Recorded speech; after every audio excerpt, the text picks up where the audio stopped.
Good morning, students. Once again, you are welcome to Shikhar ICS Online, and we are preparing for Civil Services Mains Examination, particularly the State Civil Services Mains Examination conducted by MP PSC.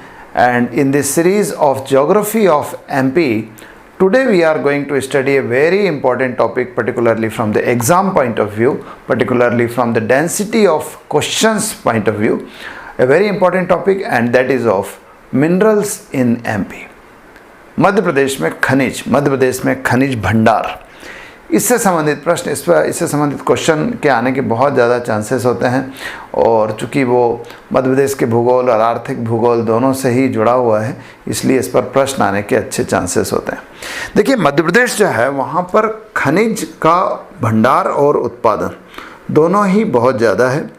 अगर खनिज भंडार की दृष्टि से देखा जाए तो मध्य प्रदेश जो है वो भारत में चौथे नंबर पर आता है डिपॉजिट ऑफ मिनरल्स के पॉइंट ऑफ व्यू से। खनिज भंडार की दृष्टि से भारत में चौथे नंबर का राज्य है। लेकिन अगर उत्पादन और विपणन यानी production and marketing of minerals, इसकी दृष्टि से देखा जाए तो रेवेन्यू पॉइंट ऑफ व्यू से मध्य प्रदेश जो है वो दूसरे नंबर का राज्य है भारत में खनिज उत्पादन की दृष्टि से।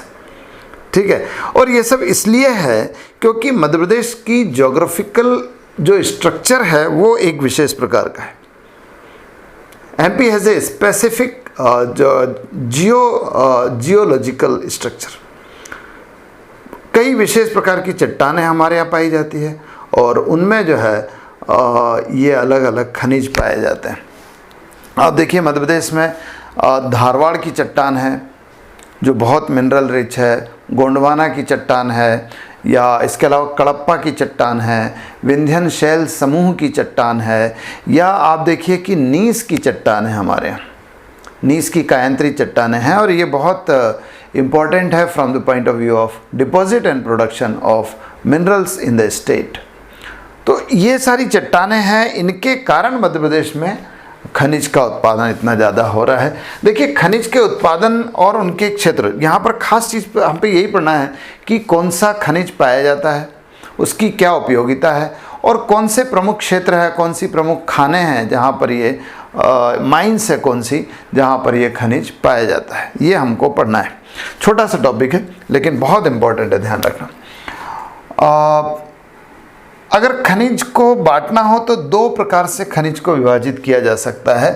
एक जो है धातु खनिज है, या जिसको हम धात्विक खनिज कहते हैं, मेटेलिक मिनरल्स है, और दूसरा अधात्विक खनिज है, नॉन मेटेलिक मिनरल्स।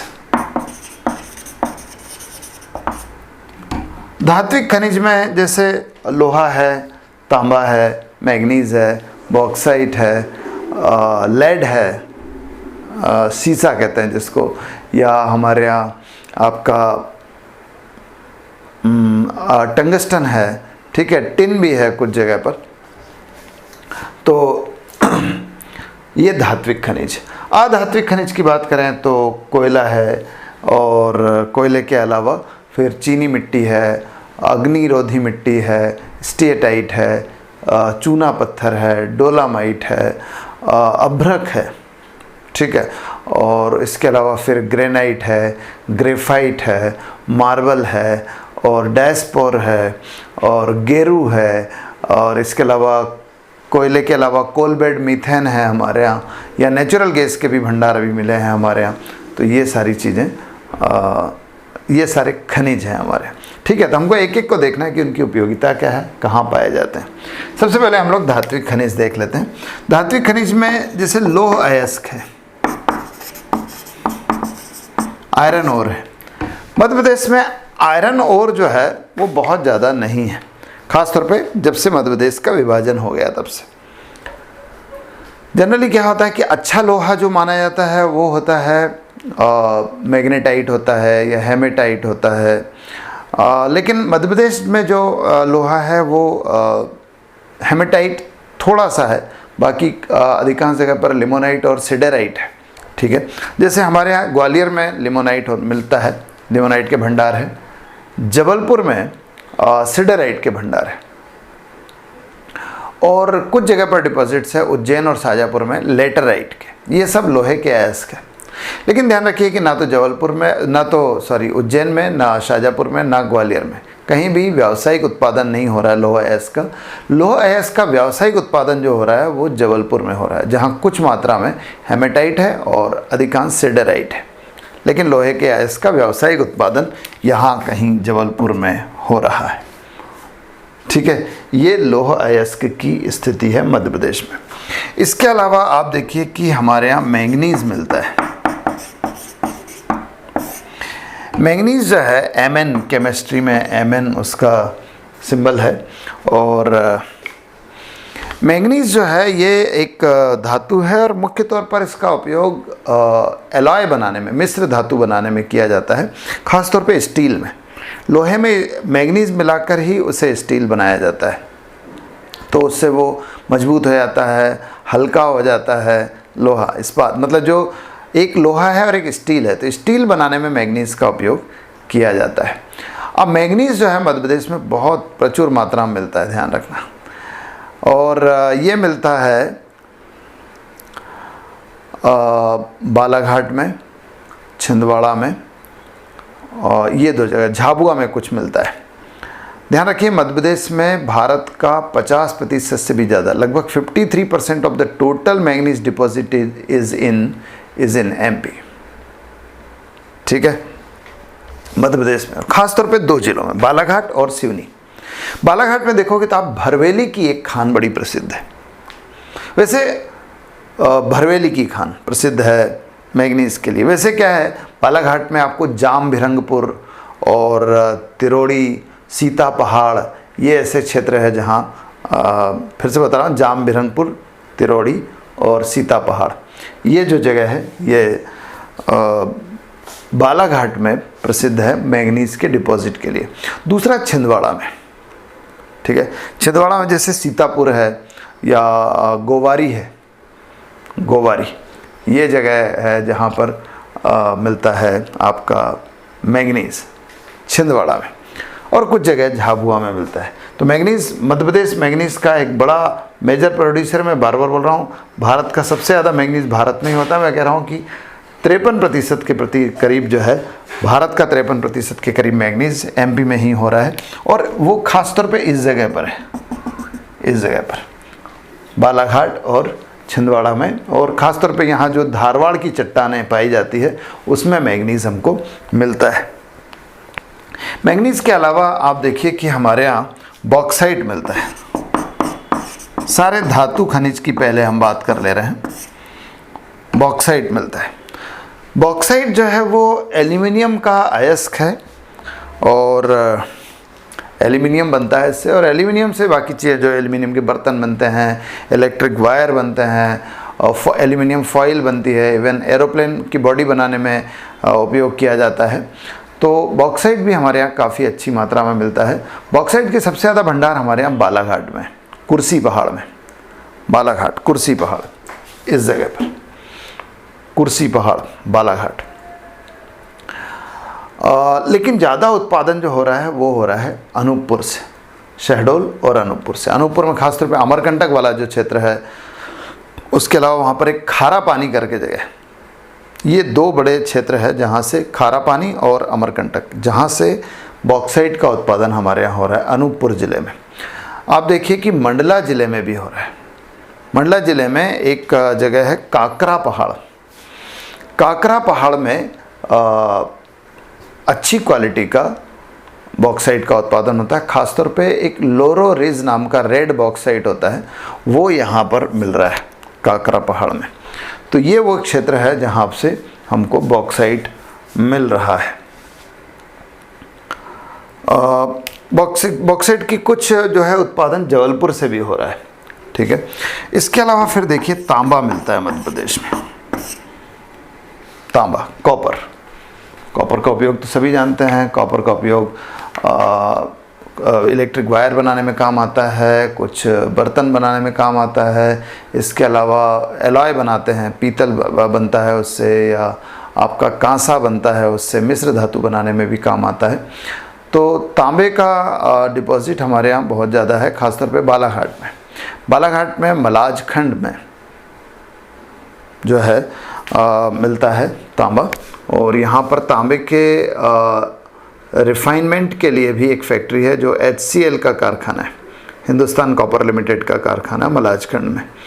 और बालाघाट के अलावा फिर हमारे यहाँ तांबा मिलता है कटनी में। कटनी में एक जगह है सलीमनाबाद, सलीमनाबाद जो कर्नल स्लीमन के नाम पर कभी सलीमनाबाद नाम का कस्बा बसाया गया था, तो वहाँ पर मिलता है तांबा। तो 2 जगह पर व्यावसायिक उत्पादन हो रहा है। ध्यान रखिए, व्यावसायिक उत्पादन की दृष्टि से मध्य प्रदेश सबसे टॉप का राज्य है तांबे के उत्पादन की दृष्टि से। वैसे तांबा आपको राजस्थान में भी मिलेगा, तांबा आपको झारखंड में भी मिलेगा, उड़ीसा में भी मिलेगा, लेकिन हमारे यहाँ प्रोडक्शन सबसे ज़्यादा हो रहा है। तांबा के अलावा फिर हमारे यहाँ मिलता है, आप देखिए कि सीसा।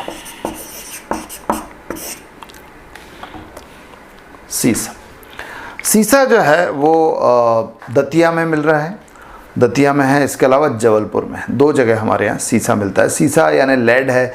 लेड जो है उसकी उपयोगिता मैं आपको बताऊं तो मिश्र धातु बनाने में सीसा का भी उपयोग होता है। इसके अलावा आप देखिए जो गन की बुलेट होती है वो लेड से बनती है। इसके अलावा जो कलर्ड ग्लास बनाने होते हैं उसमें सीसा का प्रयोग होता है। आपका जो पेंट होता है, ऑयल पेंट खासतौर पर, उसमें भी सीसा मिलाया जाता है टिकाऊ होने के लिए। तो ये सीसे की उपयोगिता है। सीसा के अलावा फिर हमारे यहाँ टंगस्टन मिलता है। टंगस्टन की उपयोगिता तो आप जानते होंगे, सभी बहुत शुरुआती दौर में ही पढ़ लेते हैं कि टंगस्टन जो है वो उसका उपयोग किया जाता है इलेक्ट्रिक बल्ब के फिलामेंट बनाने में। जो हमारे बल्ब हमारे घर में लगे रहते हैं, इनके फिलामेंट बनाने में उपयोग किया जाता है, क्योंकि इनका जो रेजिस्टेंस है वो काफ़ी ज़्यादा होता है और इसके अलावा मेल्टिंग पॉइंट भी हाई होता है। रेजिस्टेंस और मेल्टिंग पॉइंट मतलब प्रतिरोध और गलनांक दोनों उच्च है, इसलिए जो है tungsten is use to make filaments of electric bulb. तो ये हमारे यहाँ मिलता है जबलपुर में, जबलपुर में नहीं, होशंगाबाद ज़िले में अगर गांव में, होशंगाबाद ज़िले के अगर गांव में मिलता है टंगस्टन। तो मुख्य तौर पर तो यही धातुएं हैं हमारे यहाँ। हमारे यहाँ सोने के भी भंडार मिले हैं, ध्यान रखना, सोने के भंडार की खोज हुई है। पिछले कुछ दिनों से क्या हो रहा है कि जो रिमोट सेंसिंग टेक्नोलॉजी है और रिमोट सेंसिंग सैटेलाइट्स है, खासतौर पे IRS श्रेणी के जो सैटेलाइट है या जो रिसोर्स सेट है, ऐसे कुछ सैटेलाइट के द्वारा भारत में खोज की जा रही है अलग अलग खनिज संसाधनों की। तो उस दृष्टि से देखा जाए तो हमारे यहाँ कुछ और खनिज संसाधनों की भी खोज हुई है और उसमें जो है सोना मिला है भारत में, मध्य प्रदेश में सोने के भंडार मिले हैं सीधी ज़िले में, मझौली में। सीधी ज़िले के, सीधी बिल्कुल हमारे पूर्वोत्तर भाग में है यहाँ पर।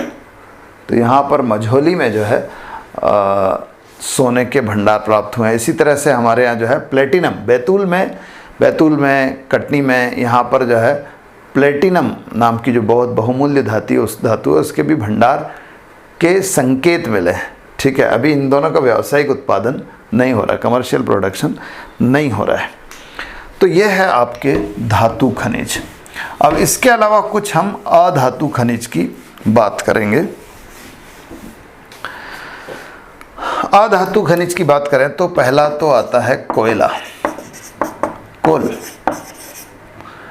देखिए मध्य प्रदेश में जो है अवसादी चट्टानें जो है, सेडिमेंट्री रॉक्स कई प्रकार की है और उनमें कोयला पाया जाता है, खास तौर पे गोंडवाना चट्टानों में। गोंडवाना, देखिए आपने पढ़ा होगा कि कोयले का सबसे अच्छा रूप होता है एंथ्रेसाइट, जिसमें लगभग 92-94% के करीब कार्बन होता है। एंथ्रेसाइट भारत में बहुत कम मिलता है, जम्मू कश्मीर में, रियांसी वगैरह में मिलता है, हमारे यहाँ नहीं मिलता। मध्य प्रदेश में पाया जाता है बिटुमिनस, जो दूसरे नंबर का अच्छा कोयला होता है, जिसमें लगभग 84-85% के करीब जो है कार्बन पाया जाता है। तो बिटुमिनस मध्य प्रदेश में मिलता है और वो मिलता है गोंडवाना शैल समूह की चट्टानों में। चट्टान का नाम याद रखना, गोंडवाना शैल समूह की चट्टानों में, जो पाई जाती है नदियों के तट पर, नदियों के किनारों पर। तो हमारे यहाँ कोयले के कई क्षेत्र है, जैसे कोयला मिलता है सिंगरौली में, इसके अलावा कोयला मिलता है शहडोल में, कोयला मिलता है उमरिया में, कोयला मिलता है अनूपपुर में, कोयला मिलता है बैतूल में, छिंदवाड़ा में, नरसिंहपुर में और कुछ होशंगाबाद में। ठीक है, ये वो ज़िले हैं जहाँ कोयला मिलता है। ये सब नदियों की घाटी में, ध्यान रखिए। कुछ तो सोन नदी की घाटी में है ना, सोन नदी की, कुछ जोहिला की घाटी में, इस तरह से है यहाँ पर। और नीचे ये देखे जाए तो बैतूल तवा नदी की घाटी में, या छिंदवाड़ा में पेंच और कन्हान नदी की घाटी में, या नरसिंहपुर में नर्मदा और उसकी सहायक नदियों की घाटी में यहाँ मिलता है गोंडवाना चट्टान, और उन गोंडवाना चट्टानों में मिलता है कोयला। ठीक है, बिटुमिनस कोयला मिलता है, मैं बार बार बोल रहा हूँ, मध्य प्रदेश में। सिंगरौली में अगर देखा जाए तो दो बड़ी प्रमुख खानें, पंजरेह और झिंगुरदा, पंजरेह और झिंगुरदा, ये दो बड़े प्रमुख क्षेत्र हैं यहाँ पर कोयले के, सीधी सिंगरौली में। शहडोल की बात की जाए तो शहडोल का एक सबसे बड़ा क्षेत्र है सोहागपुर। सोहागपुर माइंस जो है वो मध्य प्रदेश की सबसे बड़ी कोल माइन है, ध्यान रखिए, सोहागपुर की जो माइंस है। और इसके अलावा उमरिया में कई क्षेत्र है जहाँ कोयला मिलता है, खासतौर पे उमरिया में ही मिलता है प्रॉपर में। जोहिला नाम की एक खान है, कोरार नाम की जगह है, यहाँ पर जोहिला, कोरार, उमरिया, यहाँ पर मिलता है, उमरिया ज़िले में कोयला। अनूपपुर में मिलता है, अनूपपुर में अमरकंटक में ही मिलता है कोयला, अमरकंटक में, इसी से वो अमरकंटक का ताप विद्युत केंद्र चलता है। उमरिया में देखिए, उमरिया का जो ताप विद्युत केंद्र है आपका बीर सिंहपुर का संजय गांधी ताप विद्युत केंद्र, वो उमरिया से कोयला मिलता है, उससे चलता है। इस तरह से कोयले से ही यहाँ पर ताप विद्युत केंद्र संचालित होते हैं। तो ये आपके ध्यान रखिए कि ये जो सारे क्षेत्र है सिंगरौली, शहडोल और उमरिया के, ये आपके नॉर्दर्न कोलफील्ड लिमिटेड के अंतर्गत आते हैं,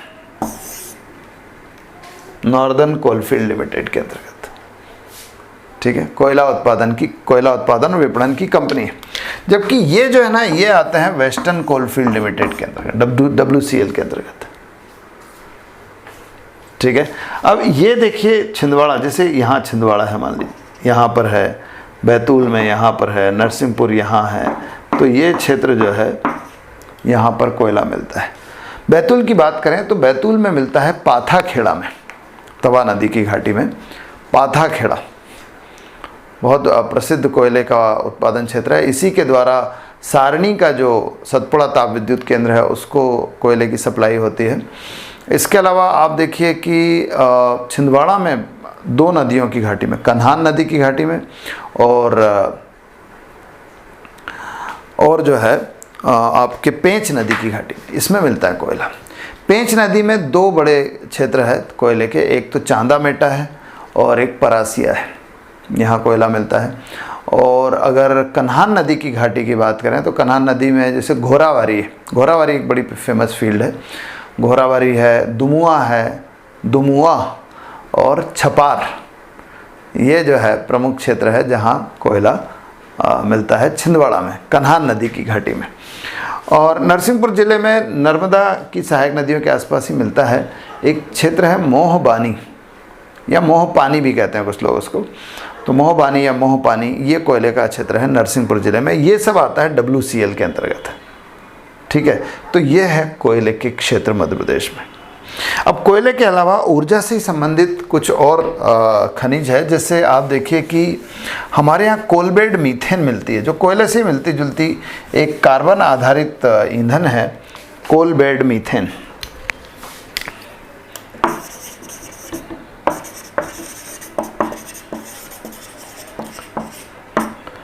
तो कोलबेड मीथेन हमारे यहाँ मिलता है सोहागपुर में, सोहागपुर यानी शहडोल। ठीक है, शहडोल ज़िले में सोहागपुर में कोलबेड मीथेन मिलता है, जो ईंधन के रूप में प्रयोग की जाती है, गैस है एक प्रकार की। इसके अलावा हमारे यहाँ नेचुरल गैस भी मिलती है। नेचुरल गैस के भंडार पाए गए हैं, अभी उत्पादन नहीं हो रहा है, ध्यान रखिए। प्राकृतिक गैस जो एक ईंधन के रूप में प्रयोग की जा सकती है, इसके भंडार मिले हैं। अभी मैं बार बार बोल रहा हूँ कि इसका व्यावसायिक उत्पादन नहीं हो रहा है, और ये भंडार मिला है दमोह ज़िले में। दमोह ज़िले में नोहटा नाम की जगह है, नोहटा, दमोह, यहाँ पर आपको नेचुरल गैस के भंडार मिला। इसके अलावा कटनी में भी नेचुरल गैस हमारे यहाँ इसके भंडार है, अभी उत्पादन शुरू नहीं हुआ है।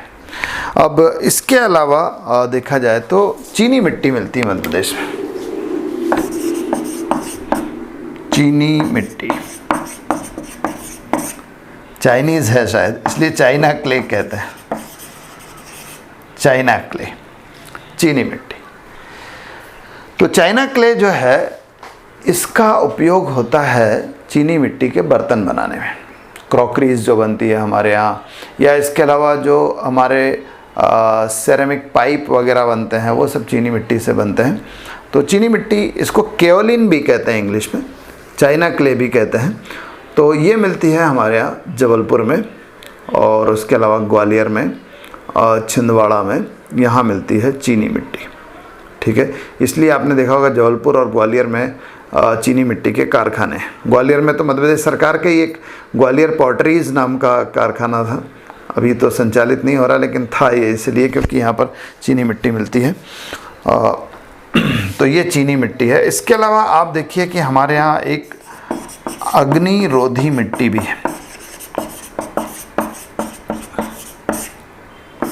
अग्निरोधी मिट्टी, इसको फायर क्ले भी कहते हैं। कुछ जगह पर इसे अग्नि सह मिट्टी भी कहा गया है। एक्चुअली ये ऐसी मिट्टी है जो बहुत उच्च तापमान को सहन कर लेती है। होता यह है कि जब आप सामान्य मिट्टी से बनी हुई ईंटों का प्रयोग ऐसी भट्टियों में करते हैं जो बहुत उच्च तापमान पर काम करती है, तो वो ईंट जो है भट्टी के उच्च तापमान के कारण ईंट जो है वो गल जाती है, मेल्ट हो जाती है, और उसके कारण भट्टियाँ ब्लास्ट हो जाती है। इसलिए ऐसी भट्टियों में ऐसी फर्नेसेस में which are working at very high temperature, you have to use a brick which is made up of a clay which could resist a certain temperature. तो ऐसे उच्च तापमान को सहन कर सके ऐसी मिट्टी से बनी ईंट का प्रयोग किया जाना चाहिए उन भट्टियों में, और ऐसी मिट्टी कहलाती है अग्नि सह मिट्टी या अग्निरोधी मिट्टी, जो लगभग 600-700 डिग्री तक के तापमान को सहन कर लेती है। तो ये कहलाती है अग्निरोधी मिट्टी, और मिलती है आपके नरसिंहपुर ज़िले में बहुत मिलती है। यहाँ पूरा ये वाला क्षेत्र है, एक्चुअली ये वाला क्षेत्र, ठीक है। तो नरसिंहपुर ज़िले में मिलती है, मानेगांव और साली चौका एक मेजर फील्ड है आपके अग्निरोधी मिट्टी के लिए, फायर क्ले के लिए, और मानेगांव में मिलती है, दोनों नरसिंहपुर में है। जबलपुर में मिलती है टिकुरिया में, जबलपुर में टिकुरिया में नहीं, सॉरी, दुबारा और पिपरिया में यहाँ मिलती है। जबलपुर में के दुबारा और जबलपुर के पिपरिया में मिलती है अग्नि सह मिट्टी। इसके अलावा छिंदवाड़ा में भी मिलती है। छिंदवाड़ा में ये सब यहीं का क्षेत्र है, ये वाला मुरिया में यहाँ पर, ठीक है। तो छिंदवाड़ा के मुरिया में, जबलपुर के दुबारा और पिपरिया में, नरसिंहपुर में मानेगांव और साली चौका, यहाँ मिलता है आपका अग्निरोधी मिट्टी, ठीक है। अग्निरोधी मिट्टी के अलावा फिर हमारे यहाँ एक खनिज पाया जाता है स्टीएटाइट। स्टीएटाइट कह लीजिए, या इसको सेल खड़ी भी कहते हैं, हिंदी में सेल खड़ी कहते हैं, स्टीएटाइट कहते हैं, बहुत सारे नाम है इसके। इसको घिया पत्थर भी कहते हैं क्योंकि बहुत सॉफ्ट होता है,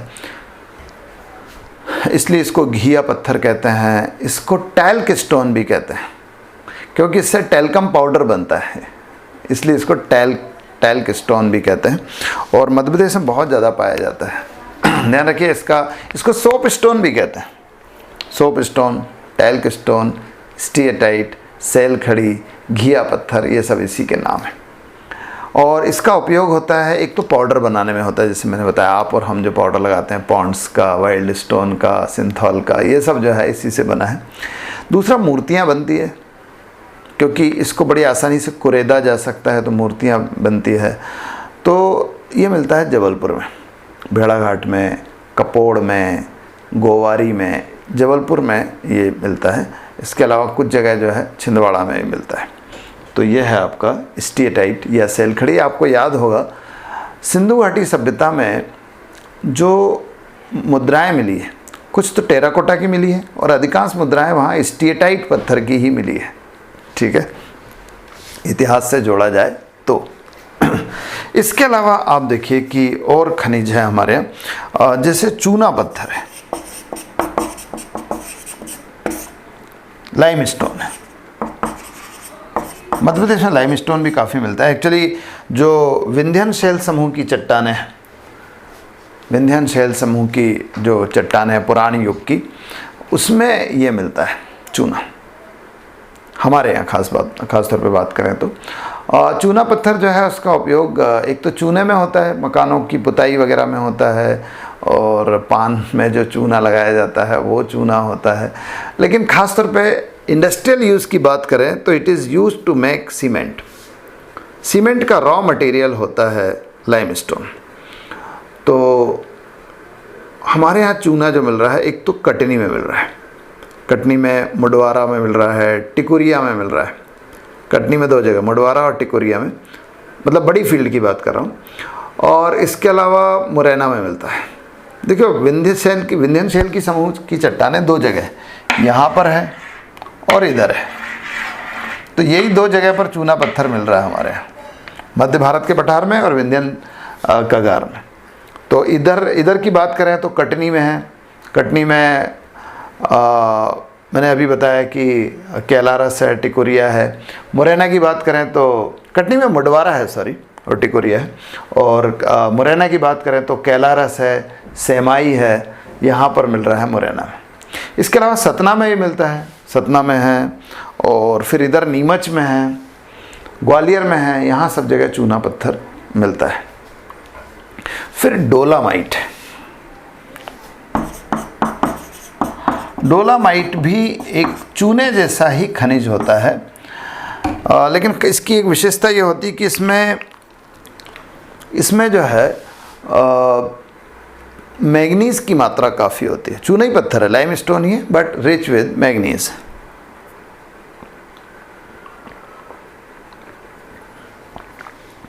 थोड़ा करेक्ट कर लीजिए, मैं मैग्नीज़ बोल रहा हूँ, मैग्नीशियम की मात्रा होती है। तो मैग्नीशियम के कारण क्या होता है कि जब इससे सीमेंट बनती है तो उसकी सेटिंग टाइम जो है वो थोड़ा सा बढ़ जाता है। ठीक है, इसलिए इसको जो है सीमेंट बनाने में ही उपयोग किया जाता है। डोलामाइट को सीमेंट का ही रॉ मटेरियल है। अब मिलता कहाँ है? हमारे यहाँ जबलपुर में ही मिलता है मोस्टली डोलामाइट, जबलपुर में मिलता है। और इसके अलावा झाबुआ में मिलता है, जबलपुर में, झाबुआ में यहाँ मिलता है डोलामाइट। इसके अलावा फिर हमारे यहाँ मिलता है ग्रेफाइट। ठीक है, ग्रेफाइट जो है उसका उपयोग 2 तरह से होता है। ग्रेफाइट इंडस्ट्रियल पर्पस में यूज़ होता है एक लुब्रिकेंट के रूप में, स्नेहक के रूप में। ऐसी मशीनें जो पानी में काम करती है या बड़ी मशीनें होती है, उसमें लुब्रिकेंट के रूप में ग्रीस या ऑयल यूज़ नहीं करते, बल्कि यूज़ करते हैं आपका ग्रेफाइट। दूसरा, ग्रेफाइट की उपयोगिता यह है कि उससे जो है आपका पेंसिल बनती है, पेंसिल में उपयोग किया जाता है। तो मध्य प्रदेश में ग्रेफाइट जो मिलती है वो मिलती है बैतूल में अधिकांश तौर पे, कुछ छिंदवाड़ा में मिलती है, अधिकांश बैतूल में मिलती है ग्रेफाइट। ग्रेफाइट के अलावा फिर माइका मिलता है हमारे यहाँ माइका या अभ्रक जो है अच्छी क्वालिटी का नहीं मिलता है, इसलिए बहुत ज़्यादा व्यावसायिक उत्पादन नहीं है। लेकिन छिंदवाड़ा ज़िले में माइका मिलता है हमारे यहाँ, अभ्रक, माइका या अभ्रक छिंदवाड़ा ज़िले में उत्पादन होता है इसका। कुछ बैतूल में ही मिलता है, लेकिन बैतूल में व्यावसायिक उत्पादन नहीं है, छिंदवाड़ा में। तो ये हो गया ग्रेफाइट और माइका। अब इसके अलावा बात करें तो फिर हमारे यहाँ जैसे हमारे यहाँ संगमरमर भी होता है, मार्बल।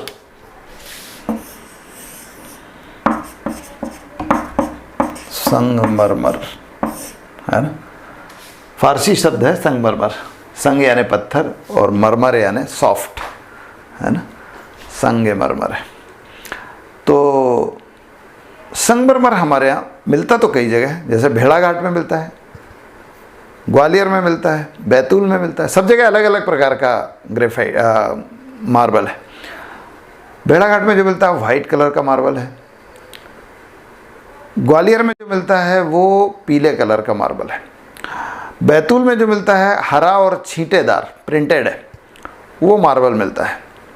लेकिन इसमें से कहीं पर भी, ना तो बैतूल में, ना आपके ग्वालियर में, और ना ही भेड़ाघाट में यानी जबलपुर में, कहीं भी कमर्शियल प्रोडक्शन नहीं हो रहा है। कमर्शियल प्रोडक्शन आजकल हो रहा है हमारे यहाँ एक विशेष प्रकार के मार्बल का जो मिलता है कटनी में। वो कटनी मार्बल के नाम से ही प्रसिद्ध है, ध्यान रखना। और वहाँ बहुत व्यावसायिक उत्पादन हो रहा है, कटनी मार्बल बोलते हैं उसको, ध्यान रखना। इसी कारण जो है कटनी में स्टोन पार्क बनाया गया है। कटनी में काफ़ी स्टोन का प्रोडक्शन हो रहा है, इसलिए कटनी में मध्य प्रदेश सरकार ने स्टोन पार्क बना रही है।